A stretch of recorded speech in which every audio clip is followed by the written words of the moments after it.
স্ত্রী সন্তান নিয়ে ফেরির অপেক্ষায় কিছু বুঝে ওঠার আগেই বাস পানির নিচে। অন্যদিকে রাতের বাসে বাড়িতে যাচ্ছেন, ঘুমের মাঝেই ট্রেনের চাপায় মৃত্যু। নতুন বিয়ে করে মাইক্রোবাসে ফিরছেন, বাস চাপায় বরকনে সহ পরিবার নাই হয়ে যায়। জীবনকে হাতের মুঠোয় নিয়ে উৎসবে বাড়ি ফেরা মানুষেরা নিজেদের ভাগ্য, অসচেতনতা আর রাষ্ট্রকে দায়ী করছে। সরকারের পক্ষ থেকেও চাপ সৃষ্টি করা লাগবে এবং জনগণকেও সচেতন হইতে হবে। সিস্টেম যদি চেঞ্জ করতে চান, আগে মানুষ চেঞ্জ হইতে হবে। দুইটা বাস যখন একসাথে হয় পাল্লাপাল্লি দেয়, ওরা ছোট গাড়িকে গণ্যই করে না। আইন ঠিক আছে, কিন্তু আইন আমরা মানি কম। যে আমরা একটা নিকৃষ্ট জাতি হিসেবে এই দুনিয়াতে এসেছি, আনন্দ নিয়ে যে ঘরে ফেরার প্রত্যয় নিয়ে এগোচ্ছি, সেখানে আমরা ব্যর্থতে কান্নার রোলে পরিণত হইতেছি। লাইন মেরামত নাকি ঈদের 2-3 দিন আগে শুরু করছে, ঈদের প্রস্তুতির জন্য। এটা অত্যন্ত অনাকাঙ্ক্ষিত।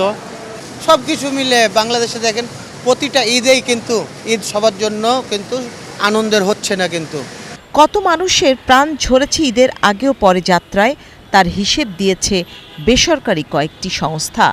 সেখানে দুর্ঘটনার সংখ্যা আর মৃত্যু প্রায় কাছাকাছি, যা গতবারের চেয়ে বেড়েছে প্রায় 9%।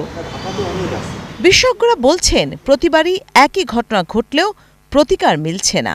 দুর্ঘটনা ঘটার পর কিন্তু দেখা যায় ব্যবস্থা নিচ্ছে, এরপর কিন্তু আর উঠছে না। তার মানে আমি ওয়েট করছি কবে একটা মানুষ মারা যাবে, আমি কিছু ব্যবস্থা নিব যাতে আগামী 5 দিন বা 6 মাস হয়তো এই ঘটনা ঘটবে না, কিন্তু আবার ঘটনাটা ঘটে যাবে, কারণ আমি তখন নজরদারিটা সরিয়ে নিচ্ছি। এই ধরনের রিপিটেড আমরা ঘটনাগুলো দেখছি।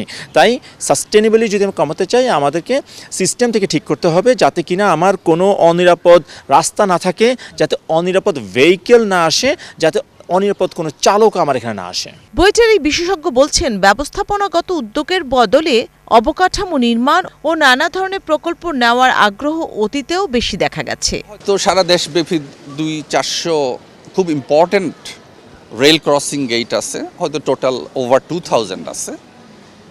ইভেন আপনি 2000কেও যদি automated light gate and sound অ্যালার্মের আওতায় আনেন, it might be project of 200-300 crore টাকা, হুইচ ইজ পিনাট। ওয়ারেজ এই রেল ক্রসিংগুলোতেই আমাদের প্রতি বছর প্রায় 1000 খানেক লোক মৃত্যুবরণ করে। ছোট্ট মোস্ট এফেক্টিভ প্রজেক্টগুলোতে যে আপনার গভর্নমেন্ট এজেন্সিগুলোর উৎসাহটা অত্যন্ত কম, এইটার দায়ভার কে নেবে?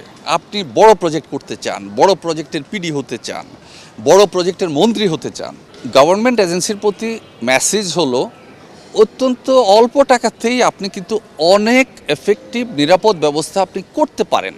তবে যাত্রী, পথচারী আর সাধারণ মানুষের সচেতনতার অভাবও এই মৃত্যুর সংখ্যা বাড়িয়ে দিচ্ছে। এজন্য সারা বছর কাজ করার পাশাপাশি জরিমানার কথাও বললেন বিশেষজ্ঞরা।